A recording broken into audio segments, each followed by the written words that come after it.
Hi, I'm Sheree, founder of Be Kind to All, and I truly believe that kindness does matter.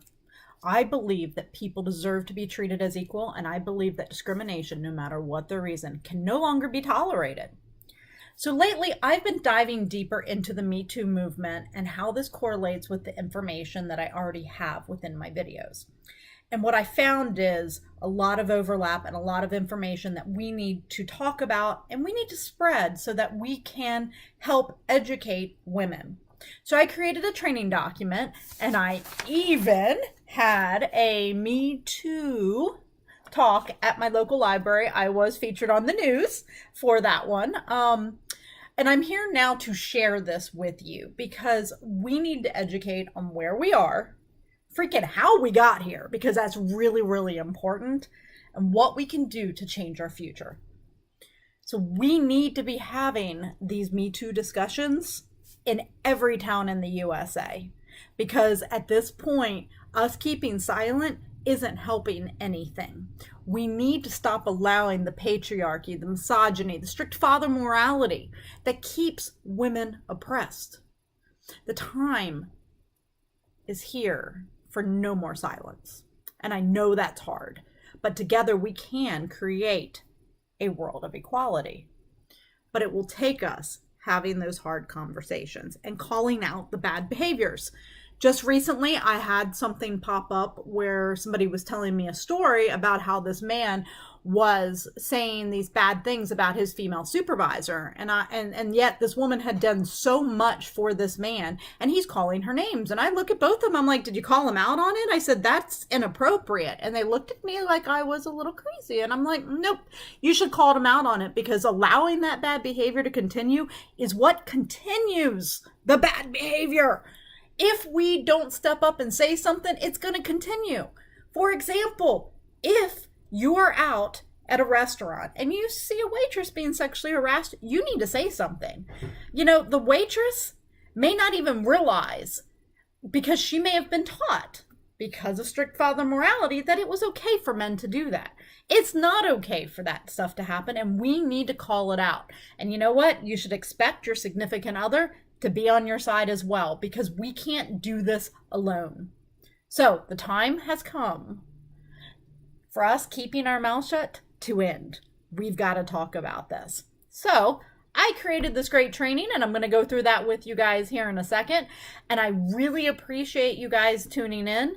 There will be a Facebook Live event in December that I will be holding, and that will be posted later on in November. But we definitely have to get this information out. We have to share this information because it's all out there.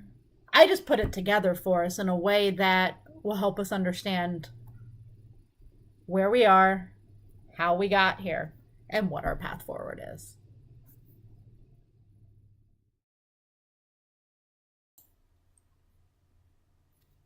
So we need to start with the important dates in history. 1920, women gained the right to vote. In 1963, guaranteed equal pay to women for equal work. You had the Equal Pay Act, which we all know is a joke. 1964, the Civil Rights Act outlaws discrimination, but we all know that still happens. Discrimination happens across the board. 1972, the Equal Rights Amendment was passed by Congress and sent to the states for ratification. And at that time, only 22 of the 38 states necessary voted for the Equal Rights Amendment. Then you have, in 1974, it became illegal to discriminate in terms of credit opportunities based on such things as gender, marital status, race, religion, age, nation of birth, or proper residence. So something really important has been happening in the past 2 years. In 2017, Nevada became the 36th state to ratify the Equal Rights Amendment. And in 2018, Illinois became the 37th state to ratify the Equal Rights Amendment. Think about that.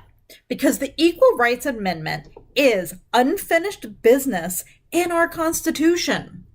So if you're living in one of those remaining states, as I am here in Florida, you better make sure in January, when your legislative session starts, that there is something so that your state can pass the Equal Rights Amendment. So as we dig more into this, we know we don't have the Equal Rights Amendment for women. We also know that there are people out there like Brock Turner. So I'm going to go through the people versus Turner. So Turner was a student athlete at Stanford University, and he did something very bad to an intoxicated and unconscious 22-year-old woman. He sexually penetrated her and with his fingers. And Turner was caught by other students. And the trial came and started and went through, and Turner was convicted of 3 charges of felony sexual assault. So the convictions carried a potential sentence of 14 years. And the prosecutor said, hey, let's just give him 6 years. Well, guess what? He got 6 months in confinement, then only spent 3 months of it to be followed by 3 years of probation. Look, this is not how sexual assault should be handled. He was convicted of felony sexual assault, and yet he spent 3 months in jail. So the judge that did this is the best part. He actually was just recalled by his county voters on June 5th of 2018 because this is not acceptable, and we cannot let this be acceptable. So with all of that being said, we need to look at a couple things. Let's just look at an internet search for rape with no prison time, and you will see so many articles, and it absolutely blows my mind that we have this many. But just look here, right? Alabama man won't serve prison time for raping a 14-year-old girl. Then you have no prison for grandson of ex-Virginia governor in rape case. Then you've got former doctor who raped heavily sedated patient will serve no prison time. What? Then we can't forget doing an internet search for paid-off sexual harassment. Yep, right there at the top, you're going to see Harvey Weinstein, and then you're also going to see Bill O'Reilly, because these men have been doing this for a very long time. And it's time that we stop allowing this type of behavior, because you can just go and do the searches and you're going to see there's people out there like John and David who got away with it in 2016 or even in 2018, how a man was given no jail time who assaulted a woman. But now those activists are going to try to get rid of that judge as well, because this is not acceptable. Go do an internet search for frat boy gets away with rape. Million hits. Don't tell me we don't think that this is true in our world, because it's out there. And we have to stop this narrative, because this is not the world we want to live in.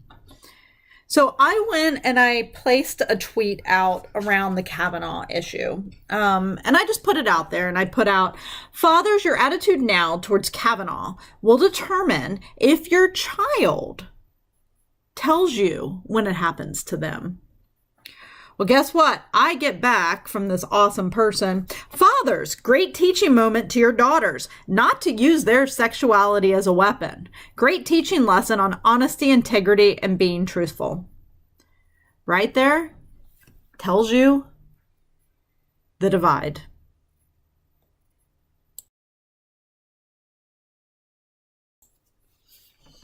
Yes, we are in two schools of thought right now. One hand, you got women want respect and for the bad behaviors to stop. So we want consent. But then on the other hand, you've got so approved sexual misconduct. You've got men are allowed because they're better than women. Don't forget, women are liars. Strict father morality, patriarchy, misogyny. All of that feeds into where we're at right now. So if you watched any of my other videos, you will know the story of how my friend who saw sexual battery would not even think to help me when I wanted to report it to HR. because she didn't see it as sexual battery. Think about this. I was inappropriately touched by a drunk male senior leader at my company while attending a recognition event for my top performance. He puts his hand where I never told him to or never gave him consent to, but yet she refuses to be a witness when I wanted to come forward. And how are you going to do it if you don't have a witness? So this is why I dug into this, and I started looking so intently on all of this because I needed to understand why she didn't see the problem. And I needed to understand why she supported the sexual predator. So when you dig into it, these two schools of thought, that is where we are. And it's tough. And we need to go through and figure out, how did we get here? Well, that's a fun story, and it can be looked at with three things. Religions, because you do have some strict father morality, patriarchy within religions. Social learning theory. We only learn from our social circles and surroundings. Think about it, we don't know what we don't know. And some people just aren't curious, and they're not going to go out there and go research things that they're not being heard about in their social circle. And then lastly, let's not forget about the conservative media and people such as Dr. Laura Schlesinger, who mask her information as women empowerment.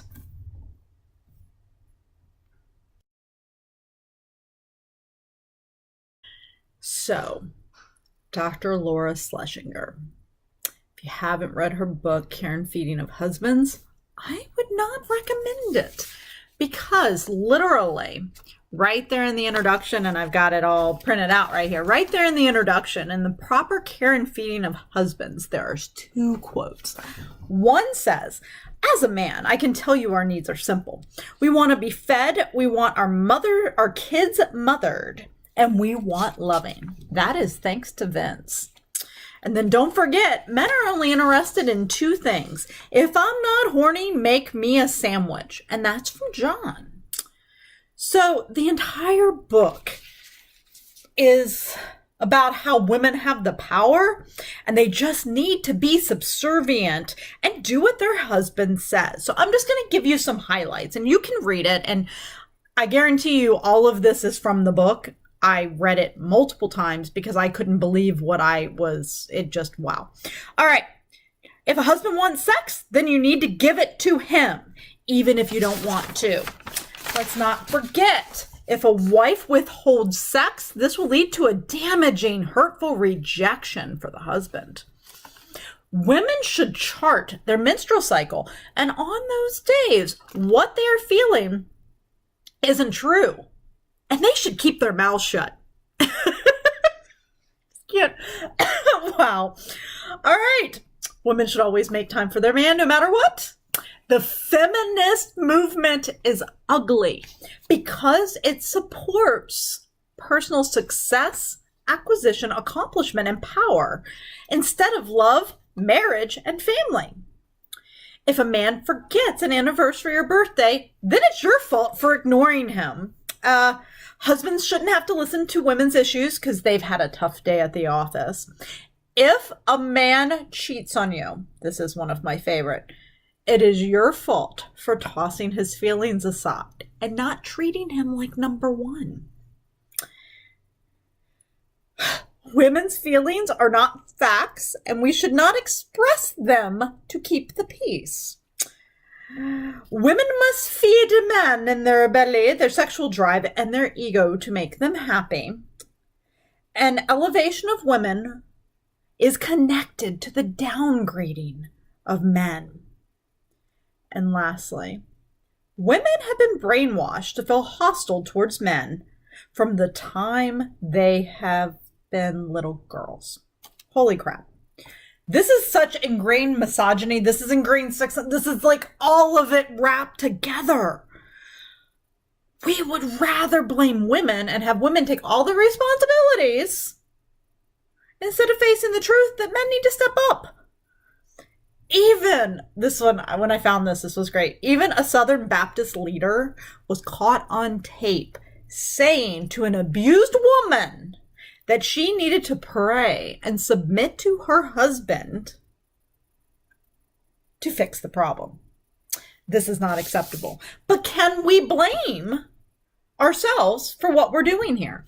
Because, Dr. Laura Schlesinger, she does make some good points. She does try to get women to stand up and take responsibility for their actions. But she does it in a way that she's making women more subservient and making men the number one thing. And that has been the problem. That is why we are here. Misogyny, patriarchy, strict father morality. Men are not better than women. And we have to face that. Oh, I said it out loud. So, from a young age, I was taught a few things, and I think a lot of us have, especially if you're in Generation X. Number one, we were taught that girls should fight over boys. It's just how we do things. We should fight over boys because having a boyfriend and having a man is the most important thing in the world. Girls shouldn't trust other girls because girls lie to each other. Boys are more important than female friendships, and boys have all the power. Isn't this what they want us to believe and keep it going? This is how the media affects us. And it's something that has been growing depending on your generation, the polarity and the differences of the people who have cable versus not cable and what you watch and this and that and how they have all been combined. Let's take a look at how the media affects us.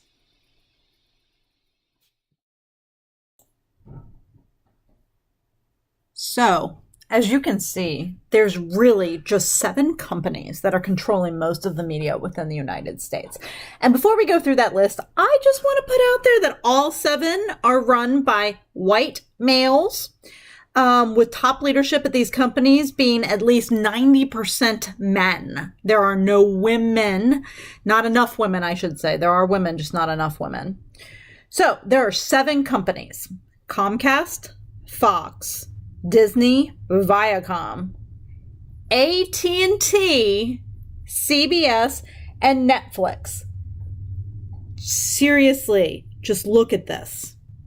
So, part of Hulu, Fox Movie Studio, National Geographic, FX, etc. was actually moved over to Disney. And of course, Time Warner was bought by AT&T. So you guys can see these 7 companies are run by white men, where at least 90% of the top leadership is men. That's a problem, you guys. We have to look at this because what we see in the media is that the media continually states that women cannot be trusted. So you have this stereotype and you're biased, right? You have women are crazy, and because they are unwell, this is just their anger coming out against a man.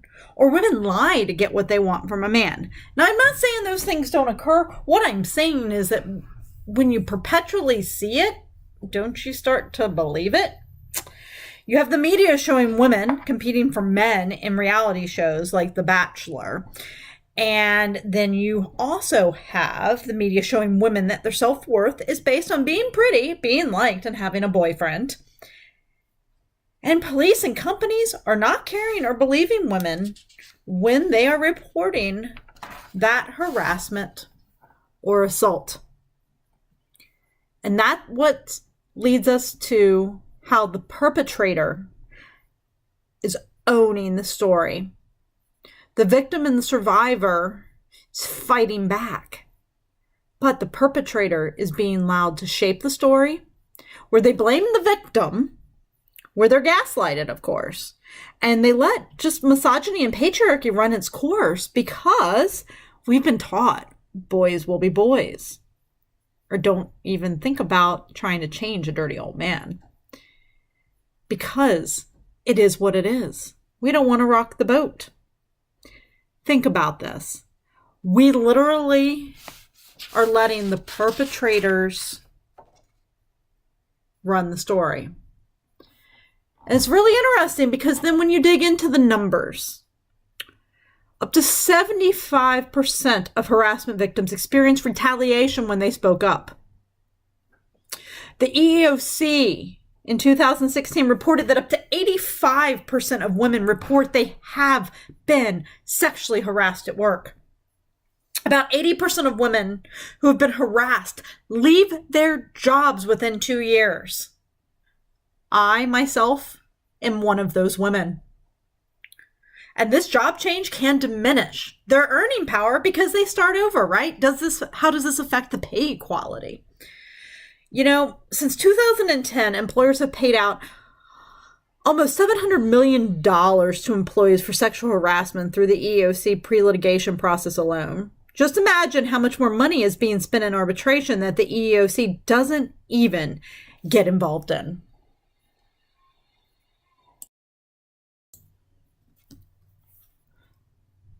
So we need to be clear. What we say does make a difference. And thanks to Jackson Katz, there's an easy way to look at this. We say how many women were raped last year. We don't say the number of men who raped women last year. We say how many girls in school were harassed last year. We don't say the number of boys who harassed girls. And we say how many teenage girls got pregnant last year. We don't say the number of boys who impregnated teenage girls last year. The passive voice shifts off the focus from men and boys and onto the girls and women to take the responsibility. Even the term violence against women is problematic, right? It's a passive construction. There's no active agent in the sentence. It's a bad thing that happens to women, but when you look at that term, violence against women, nobody's doing it to them. It just happens to them because men aren't even a part of it because we don't have them in that structure. Because what we say does make a difference.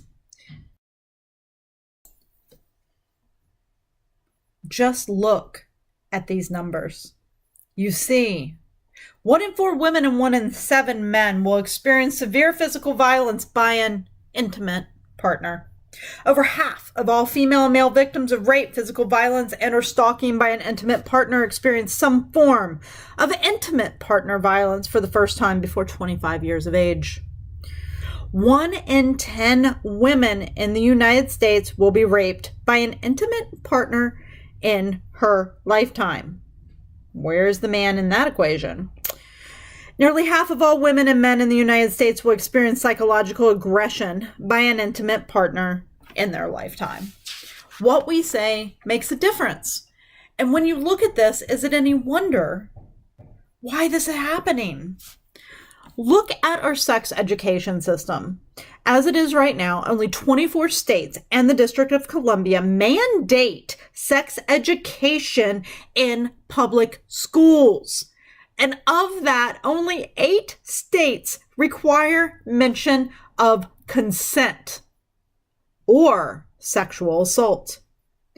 Think about this. What we say makes a difference. And if we're not teaching our children, we're not teaching them the right thing. We have to teach them consent. We need to teach them these things because maybe we can stop this from happening. Because honestly, do we even care about the survivors out there? Because police cared so little about rape kit testing, they stopped testing kits to save money in their budget. Think about that. Mariska Hargitay from Law and Order Special Victims Unit made a movie about this. It's called I Am Evidence.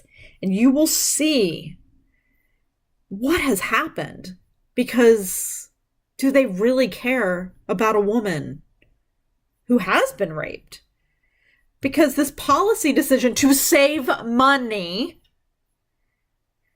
has a ghastly effect on enabling serial perpetrators to continue assaulting women.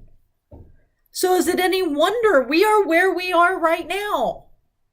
Think about it.